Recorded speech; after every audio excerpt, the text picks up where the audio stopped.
we want to bring up here and have the most out of her presentation in the 30 minutes, and then we'll hopefully have some time for some Q&A afterwards. So come on up, Dr. Langton.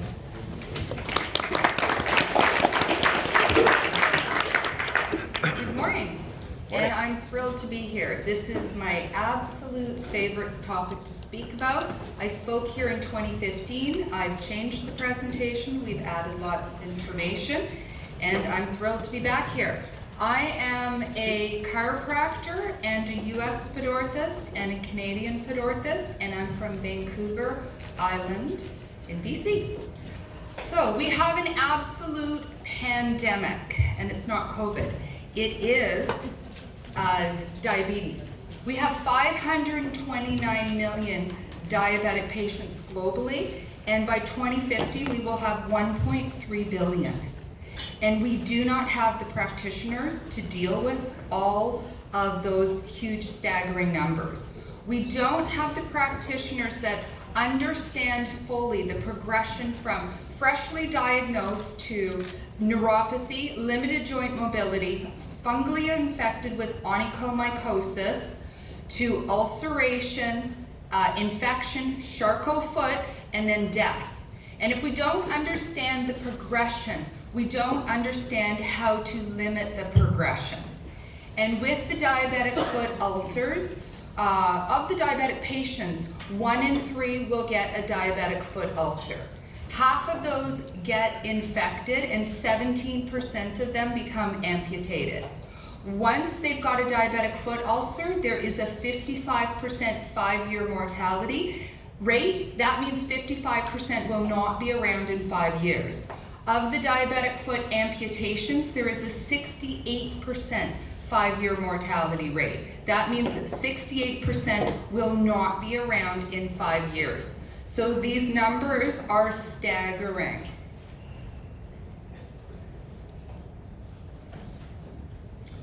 So I have my own private practice on Vancouver Island. I visit dozens of remote First Nations communities in BC, and I've run a diabetic foot clinic for 4.5 years. But what I'm most proud of is in 2016, I was appointed onto the International Diabetes Federation, onto the Diabetic Foot Stream Committee. And we were tasked with creating diabetic foot guidelines to teach practitioners and patients how to prevent diabetic foot complications of ulcers and amputations and the Charcot foot. And those guidelines are all on the IDF website, and they're also on my website. So we're going to talk about them today, and I encourage you all to take a look at them. I asked why I got appointed, because it was such an honor. I asked, why did I get appointed onto this committee? I thought maybe they've seen my presentations, some of my published work, and they said, well, no, it's actually because you speak English. It was myself and Dr. Ed Jude, endocrinologist from the UK, and we were both the secretaries, and we took input from 10 practitioners in different countries, and in English we created these great diabetic foot guidelines.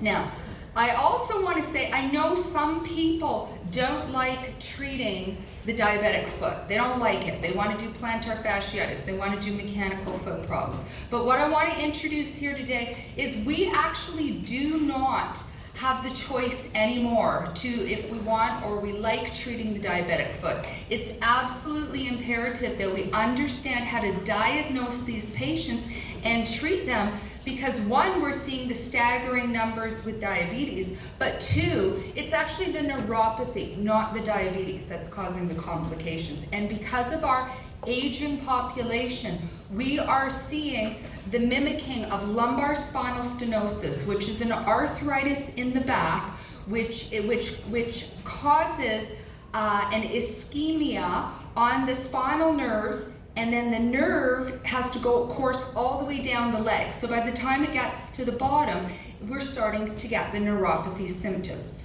So we're seeing the diabetes neuropathy from the ground up and from the stenosis from the top down. And we have to be able to differentiate these patients and protect the patients, but also protect ourselves. because if we're missing these diagnoses, we are not protected. We have to be able to figure out what's going on with the patient and not miss the diagnosis. Just to give you a quick story, I picked up a Charcot foot in a patient, came to see me, sent them back to the doctor, and because the doctor had missed it, and then the doctors phoned me up, thank you very much. Do you want to open a diabetic foot clinic together? I'm like, yes. Even though all my referrals from him came to the Pedorthicist, I'm like, yes, let's open a diabetic foot clinic. The patient, I thought, was going to thank me. I thought, you know, they're going to thank me, I'm going to get a present or something. Instead, they complained to my chiropractic licensing board that I must have caused that Charcot foot.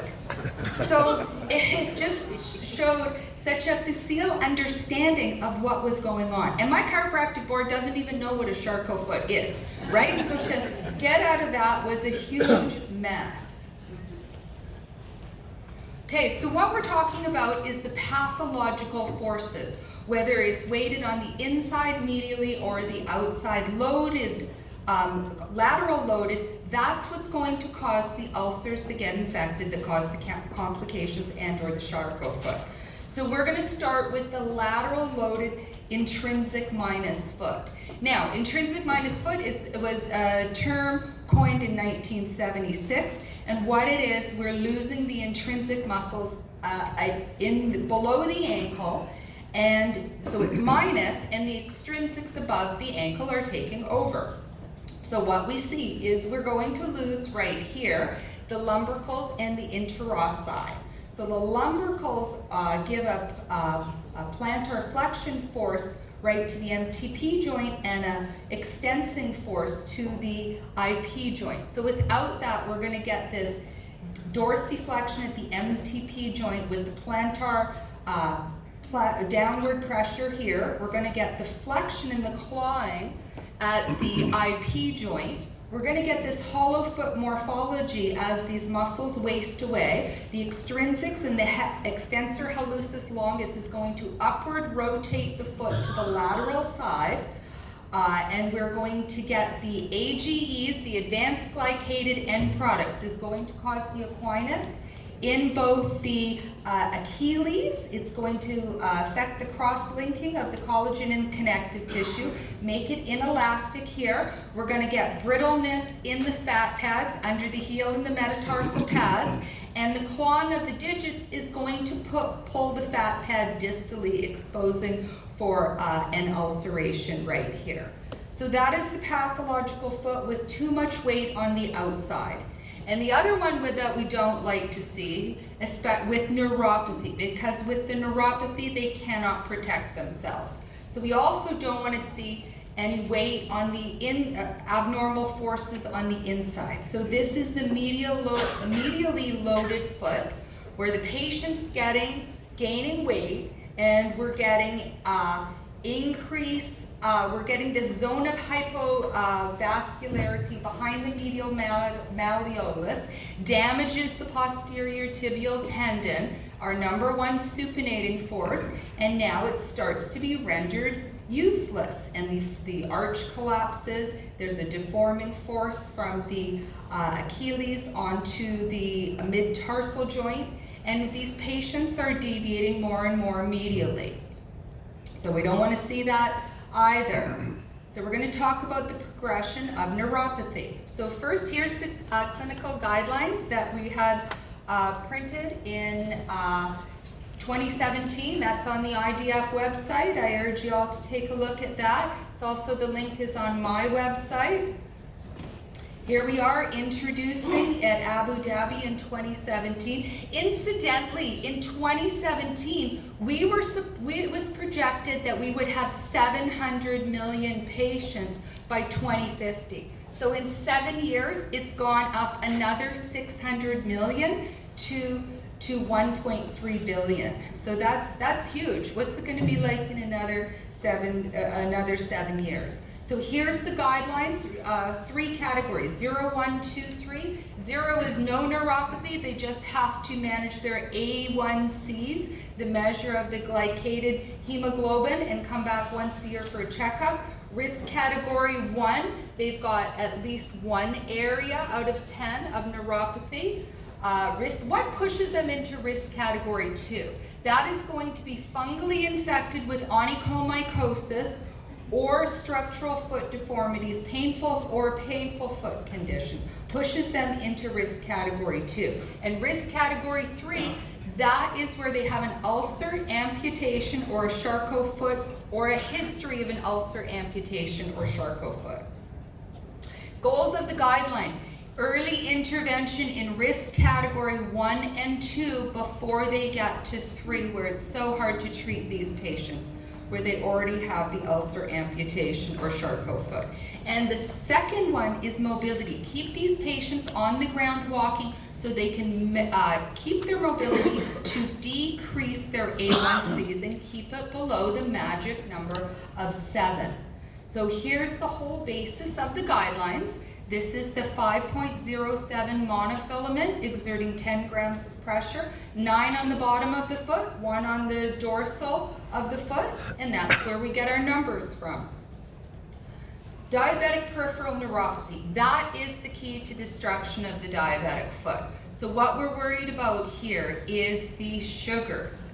So diabetes is a disease of blood sugar. Type 1 is where we don't have enough insulin from the pancreatic cells.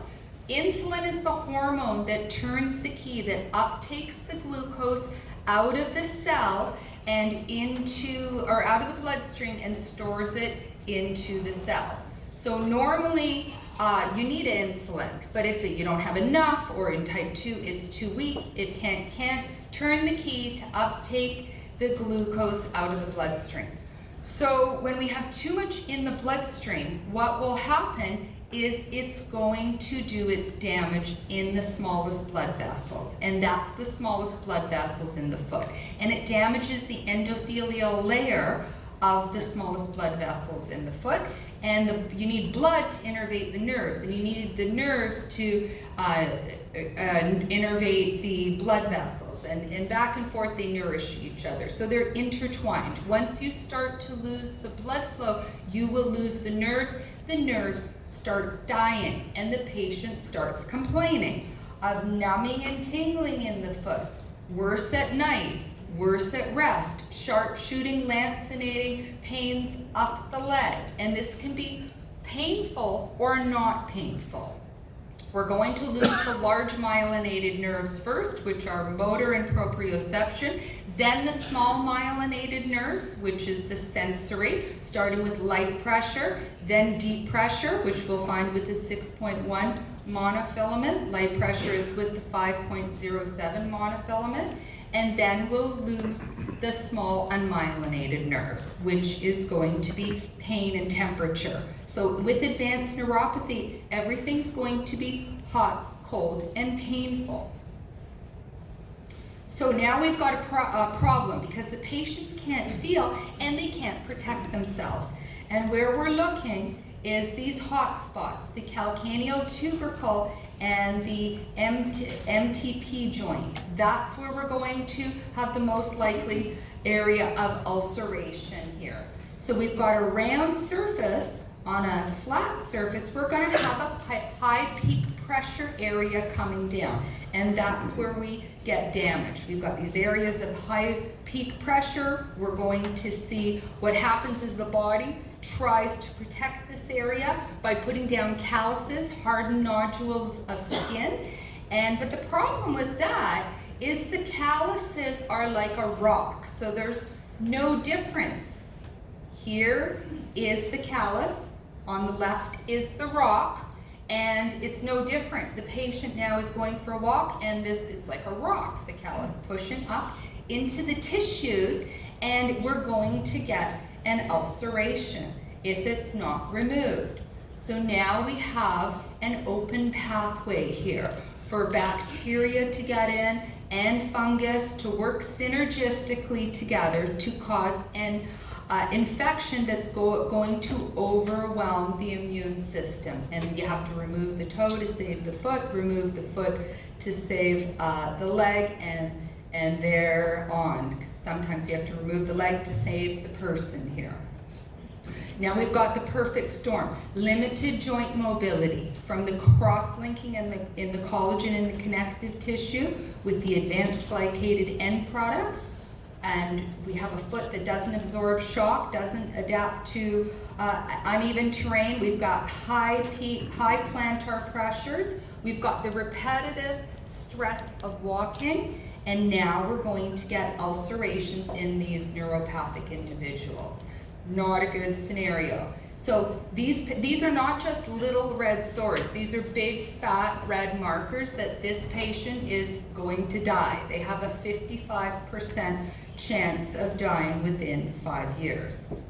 And that's not the worst thing. So the worst thing is the sarconeuroosteoarthropathy. So what is this? This is the highly neuropathic foot, and the patient walks, but they can't feel. So they traumatize the foot.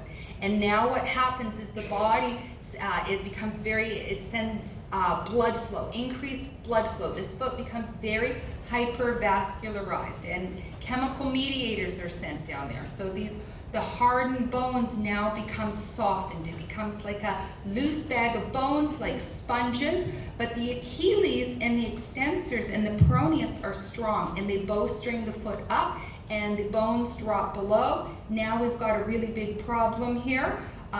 We want to catch these patients not in stage 1 where we're getting the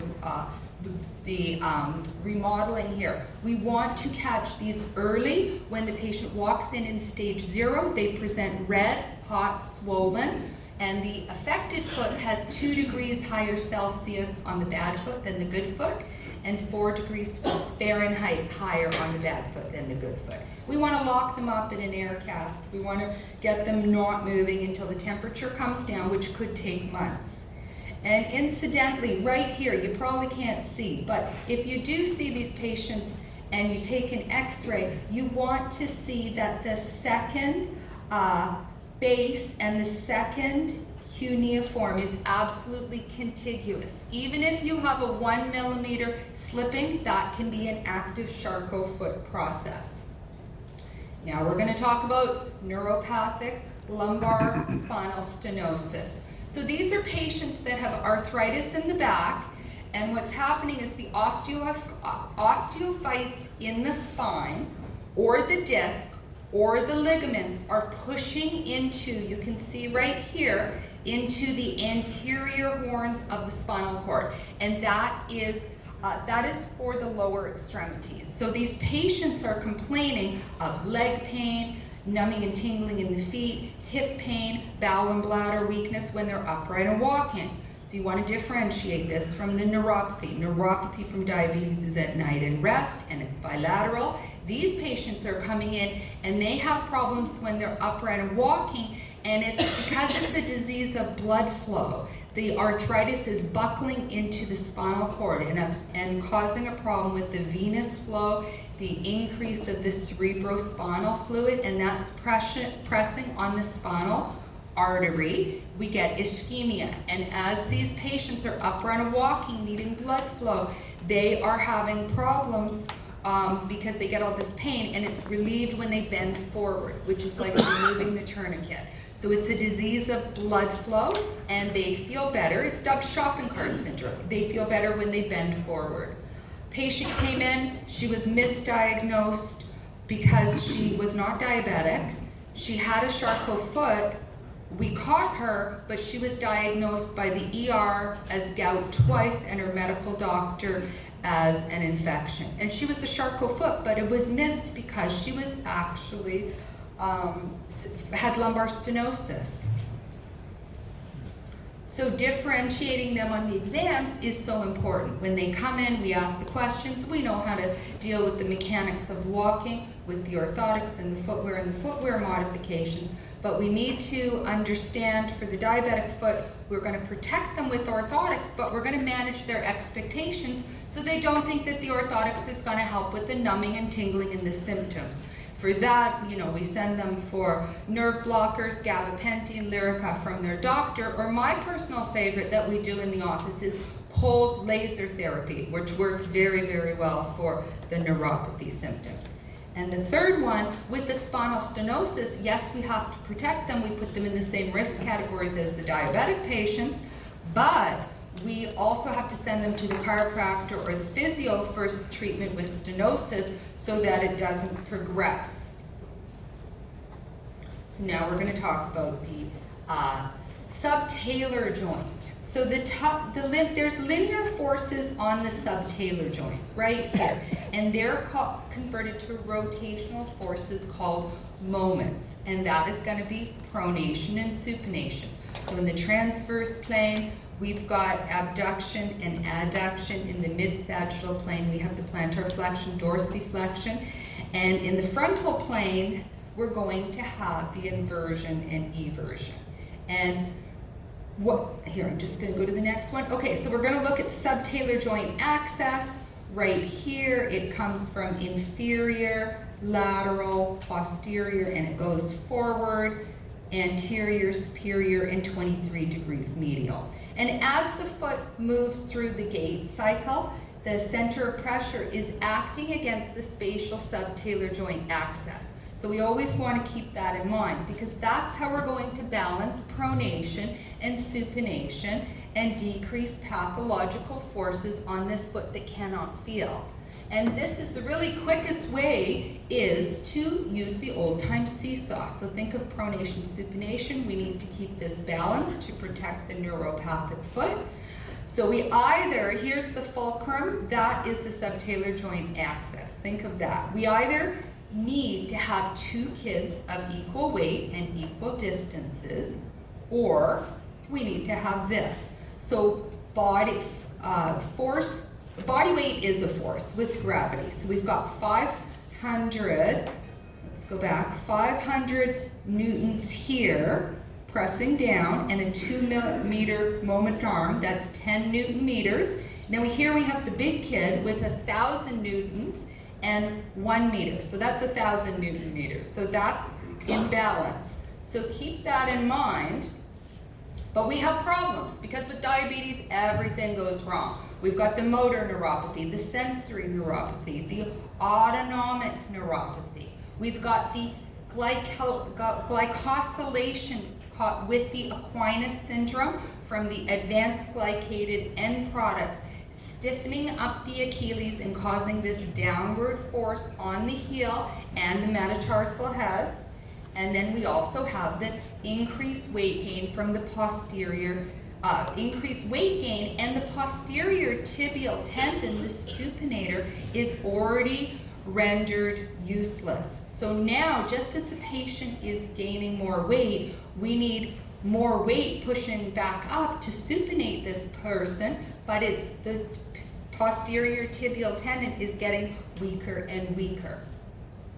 So now we have a problem keeping these patients in balance. So here's the normal subtalar joint axis, muscles that insert medially, the posterior tib, supinate the foot, muscles that insert laterally, the peroneus complex, the peroneus brevis, pronate the foot.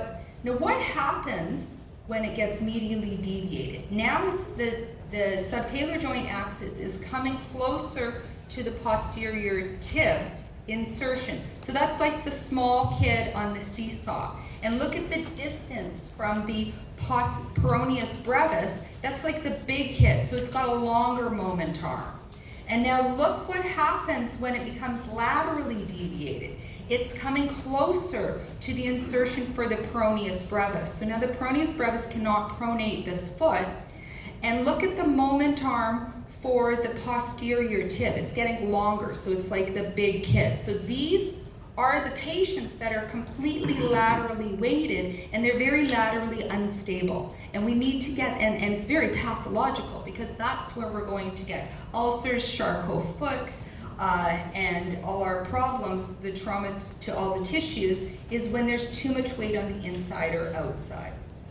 And we also have the ground reaction forces.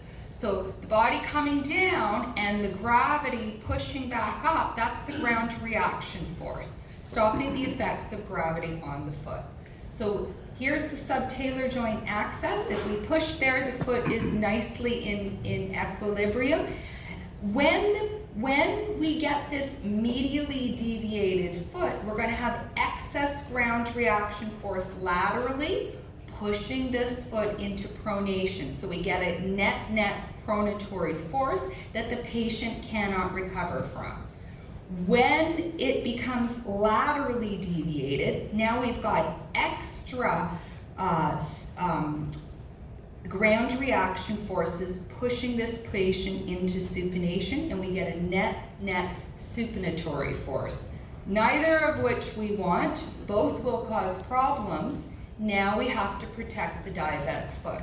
So it's really important. It's not what we put on it, it's what we take off of it. We've had all this information since the 60s from the famous orthopedic surgeon, Dr. Paul Brand. Things haven't much changed in the last 65 years, but we do have all this information. And the basis of it is pressure equals force over surface area. So we want to increase the surface area to decrease the pressure coming down. Pressure causes problems. We use the orthotic to increase the surface area. And what do we want to build? Well, for the lateral column loaded neuropathic foot, to protect these feet, we want to get them over into pronation, because otherwise we're going to get an ulcer, Charcot foot, all the trauma on the outside of the foot. So we want to build a very cushioning orthotic. This patient does not have a lot of surface area. We want to get them into pronation. We're going to use lateral phalanges. We're going to use lateral Kirby skives. We're going to build a heel cup that's built up laterally to get those patients over. We're going to use valgus posts on the forefoot and the rear foot. We are going to add a 3mm heel lift to accommodate for the Aquinas syndrome, and we don't want to forget to protect the plantar plates, which is the fibrocartilaginous extension of the plantar fascia, and we were getting a lot more plantar plate tears because of the downward retrograde pressure of the digits on the MTP joint. So we want to use a metatarsal pad to protect those plates, and lots of cushioning material, and a high depth shoe. The medial column loaded neuropathic foot. What do we want to do here? We want to engage the posterior tib. We want to get that patient over into supination. So we're going to use medial phalanges. We're going to use Kirby skives. We're going to use varus posts on the forefoot and the rear foot. We're going to use, again, we're still going to have the Aquinas. We're going to use 3mm or 4mm heel lift. We're going to use the plantar metatarsal pads, again, to protect the plantar plates. We're seeing more and more of those. We want to get that patient over into supination. Foot care nursing, don't forget this. Treat the fungus. Fungus will push them into risk category 2. So the fungus is literally eating the keratin, and the nail is over responding by thickening, and that can cause these ulcerations in the digits. So we want to treat the fungus. A lot of them will need topicals because they're not going to qualify for the antifungal oral medications. It's too toxic. Remember, get these patients to put their footwear in the freezer every 6 months for 48 hours. Their footwear is colonized. And they need antifungal powder daily because their body is not fighting this infection that lots of other people can fight. This is not the time to treat fungus when it looks like this. This is way too advanced here. So what are our gaps in treating diabetic foot disease? The big one is failure to act in the window of presentation. That's in risk category 1 and 2. That's where we want to act, and far before they get to risk category 3. And there's so many more gaps, all these gaps.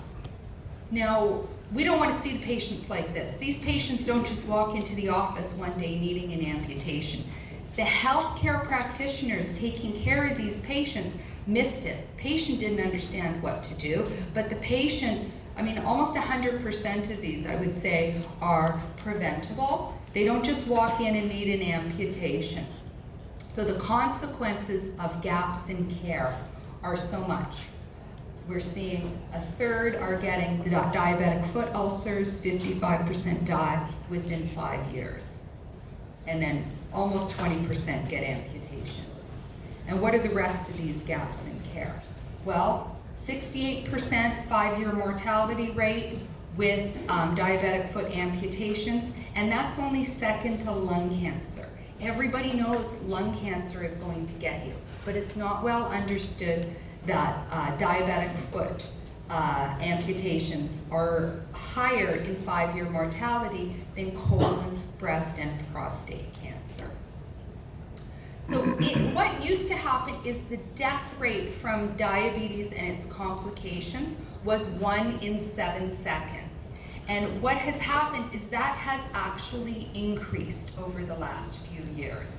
The death rate is now 1 in 6 seconds. So while I was talking for 30 minutes, 300 people have died globally from diabetes and its complications. And that increase is happening despite our increases in technology, more practitioners, better understanding, but we really have to go back to the grassroots of understanding how to treat the diabetic foot as a disease entity in its own right and give it all the attention it needs. Not just part of diabetes, but it's completely its own area of expertise here.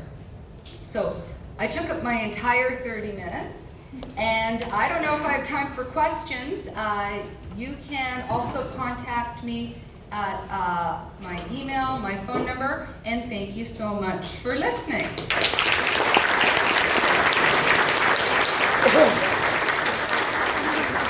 Yeah, unfortunately, we won't have time for Q&A, but Dr. Langton is also there at the social night. Whether or not you buy her a drink or not, all your questions.